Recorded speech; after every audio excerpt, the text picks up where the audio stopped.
Hey, it's Brock here with Rock Hill Farm, and today will be my first day really using the Rippa RS-06. And I'm pretty excited about it, but I'm not excited about this weather. It is cold and miserable and raining, and I'm limited on time today, and I'm gonna be limited on time tomorrow also. But I just can't wait any longer to run this machine because I've been negotiating with this company for 3 months to get it here. Then I drove from Kansas to Virginia, which is about 1,200 miles each way, to get my hands on this thing. And then we've got it back, and it's been 3 days of not being able to run it. So today we're gonna do something. I don't know what yet, but we're gonna do something. Probably take it up on the hill and tackle one of my biggest challenges I've got, which is working on that trail. Probably a lot of you guys have been wondering about the pond. I got an update on it a couple days ago, but I got this section dug out, and man, I'm so thrilled with the way everything's going. I think this is gonna be awesome when I get it done. What I wanted to do for my first project was with this machine is move all this dirt, but it is just too muddy down here, but I might be able to take it up on the hill. Now, you guys were wanting specs on it in the video where I picked this up, and maybe I didn't give enough of that. So this machine weighs 2,500 pounds. I've been running the Baumolite for almost 2 years, which is another brand of mini skid steer. That's a North American machine. This is a Chinese machine. And we're gonna talk today about how they compare. So this machine weighs 2,500 pounds. The Baumolite weighs 2,500 pounds. Now, the Baumolite machine has a rated lift capacity or rated operating capacity of around 1,000 pounds, just under. This one has a rated operating capacity of 1,400 pounds. But I think to actually get that to happen, you would have to put a weight kit on it. And I'm gonna show you some lift capacity test in here. But I think what limits the lift capacity or the operating capacity on a machine like this is not the hydraulics.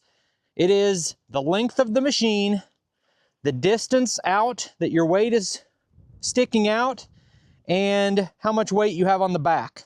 So if you added 500 pounds on the back of this, you would add 1,000 pounds to the front lift. Maybe not that much, but it would be a lot. And I might do some kind of test like that to try to establish it.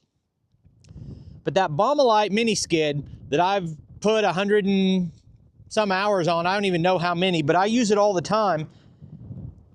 That's about a $35,000 to $40,000 machine, depending on a couple of options you can get it with or without. Now, this is a $15,000 machine, and if you shop around and find a good dealership, you might get it for $13,500, something like that. So you're talking way under half, maybe just a little more than a third of the cost. And on paper, this machine is more capable than that one. That machine has 13 or 12 gallons per minute of hydraulic flow, which really matters. This one, on paper, has 22 gallons per minute of hydraulic flow. So, in theory, this should be worth more, but it costs less than half as much. So we're gonna try to compare this a little bit and just run it a little bit. I mean, I haven't ran it much, and so I wanna find out about it. So you've got your hydraulic reservoir here, got your fuel reservoir here. One thing I like about this machine compared to the Baumolite, these nice analog gauges for the fuel and the temperature and the hour meter. The fuel gauge on the Baumolite is a sight glass over here on the side. And it's hard to spot how much fuel is in it, especially if you don't get a diesel with dye in it. And a lot of times I don't, because there's no stations around here that have that. You have to drive a little further to get the diesel with the dye in it, is what I'm saying. It has a 25 horsepower Kubota diesel. It's the D1105. That's the same engine that's in the Baumolite. It's also the same engine that's in some of these mini excavators I've got. It's just a really popular Kubota engine. Now, generally, my experience with these types of machines is the more hydraulic pumps you have, the better. So the most common thing you'll see is 2 pumps. 1 pump for the right tracks, 1 pump for the left tracks. And then the next step up to being a more premium machine is to have 1 pump for the right tracks, 1 pump for the left tracks, and a 3rd pump for the boom. So in theory, the more pumps you have, the better, because each pump is running what it is designed to run, and one function of the machine is not robbing power from another function of the machine. Now, what this pump is a single pump that they say will outperform the 3-pump system. Whether that's true, I have no idea, but I'm going to find out. So in this case, the single pump is a high pressure sensing pump that can divert fluid between the 3 operations based on how much they need. And they say that this gives you the power to do all 3 functions at once, but also much more flow if you're only using one function. So, interesting design. Now, in addition to testing out a new piece of equipment here, I'm testing out a better way to record myself when I'm moving around doing work on a machine.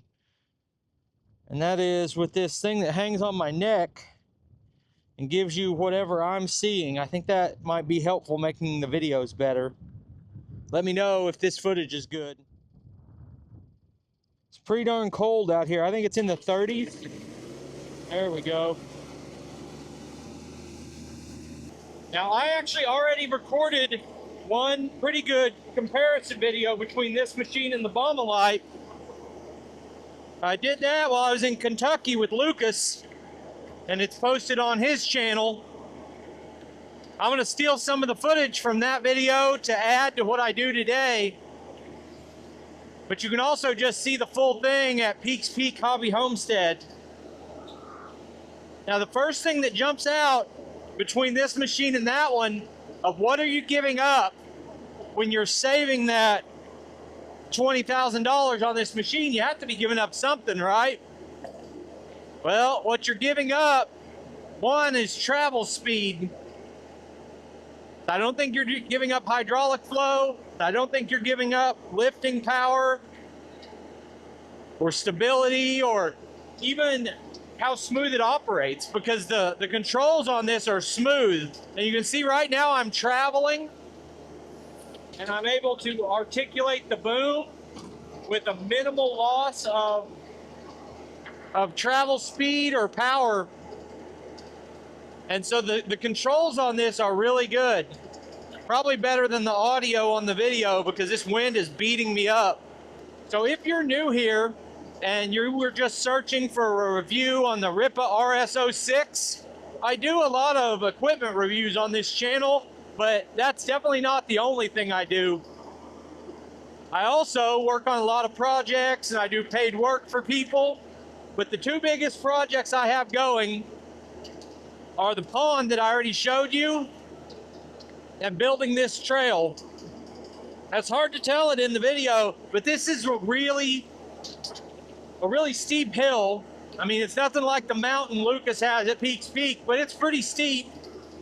And it's built out of these giant sandstone rocks. And that's why the channel is called Rock Hill Farm. And I've got a lot done on this trail. So far, it's about 1,000 foot long and allows me to access parts of my property that I had never seen in the 5 years of living here.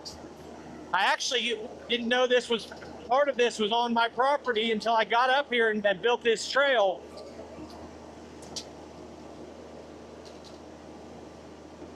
Here's an example of this area is a disaster. I dug it up a couple times with a mini excavator and I've got to come back in here and rework it. I think it's too muddy for that today, but the reason I'm bringing you up here is one of the most popular videos I've done was talking about the limitations of a mini skid steer on this rough, rocky ground. When you're trying to fight up a slope with them, it beats you up. And it's pretty hard to manage, honestly. And I kind of was saying it's not worth buying one of these if you're mainly going to use it on the side of a hill. And I want to see if that was that machine or if it's all of them. Now, in theory, you should have better luck going uphill backward instead of forward.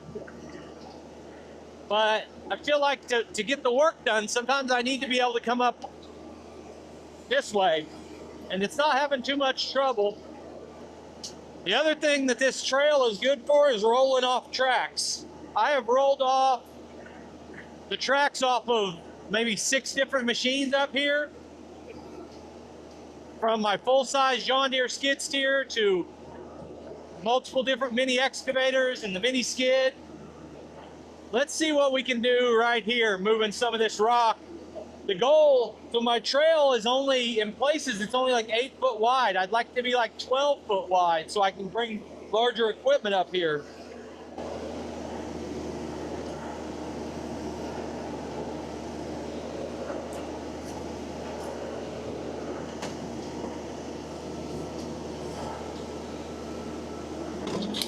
All right, not too shabby. Maybe I'll set the camera up off to the side so you can see what I'm working at.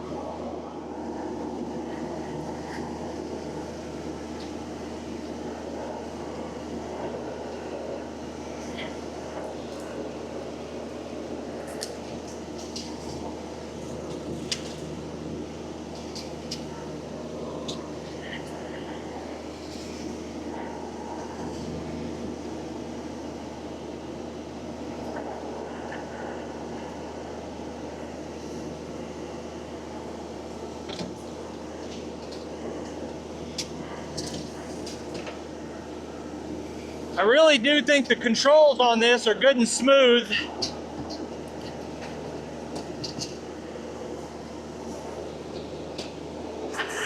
But there she goes. That didn't take long. All right, so that was not part of the plan. I was saying I had a couple hours to try to get some work done up here. And that'll be a pretty good video of trying to clear rock off of here, push all that brush back. I was kind of excited about doing it, but this is not part of the plan. This sucks. So one of my concerns about this machine, when you say it's, you know, $20,000 to $25,000 less than the Baumolite, but it performs just as well, just as much power. You know, great hydraulic flow. The controls are smooth. One difference is the track is really narrow and there are only 3 bottom idlers. Not the track is narrow, the sprocket is narrow. And that makes this more difficult when you have that narrow sprocket. It makes it more likely for these to roll off. And like, I think these nubs are shorter. That happened too quick. I already mentioned that every time I come up here, not every time, I might spend 8 hours up here working and roll a track off once. But I rolled that one off in like 3 minutes. So, not good, not ideal. All right, so this is a pain, and I'm gonna have to bring a second machine up here to try to resolve this. I guess I'll go get the other mini skid. So that other video got so many views because I said, in that video, I said a mini skid steer is not the right tool for this uneven terrain. And people were saying, well, you don't know how to operate, and okay, that's fine. Well, probably the other people buying these machines don't know any more than me. I've ran a lot of equipment. I'm no professional operator, but that doesn't mean that what I'm saying isn't accurate. And this is a pain. And I think it's a problem with this type of machine and this type of terrain, but it's also maybe a problem with that little thin sprocket on here. Now, you guys know the way this works, or the regular viewers know how this works. I don't buy this equipment. You know, I've got some equipment here I bought, but mostly like that machine was sent here for me to make videos about. It doesn't cost me anything. Although I will say that it cost me like $1,200 to drive out there and get it. And then it cost me fuel and it cost me time to make these videos and all those things. And that's the business I'm in, is reviewing this equipment. Well, every time I say something positive about one of these machines, that helps me. When I say something negative about them, it doesn't. And if you think about that, the way it works is that the company can't tell me what to say. I can say anything I want about that machine. I can say it's great, I can say it sucks. But if you mostly give positive reviews, you're more likely to get these deals. And Ripa might not be happy that I showed the track rolling off and talked about how slow the thing runs. That's not my problem. I'm going to tell you what happens, and this is what happened. That green excavator that I got sent to me to make videos about, I brought it up here, and in 15 minutes, the thumb broke, and I had a moral dilemma. I'd hyped those machines up. I was excited about them, broke immediately. Do I make this video and say it broke? And I said, yeah, I'm gonna make the video. It would be in my best interest to hide this stuff, but I won't do that. And I think most of the other YouTubers are the same way. We're gonna tell the truth. So I'm not down on the Ripa. I'm excited to have it, but this is a bummer today because I had about 2 hours to get some work done. I got the camera set up, you know, got the machine up there, and that rolled off. And now the rain's picking up a little bit. And when I get back, it's gonna be dark outside. And I'm not trying to put that track on the side of a hill in the dark. So that's all I can do today. And I thought this was gonna be a different video, but it is what it is. And this is what happened. So I appreciate you taking time to watch the video. I'll put links on the screen to a couple more of our videos, and I'll see you next time.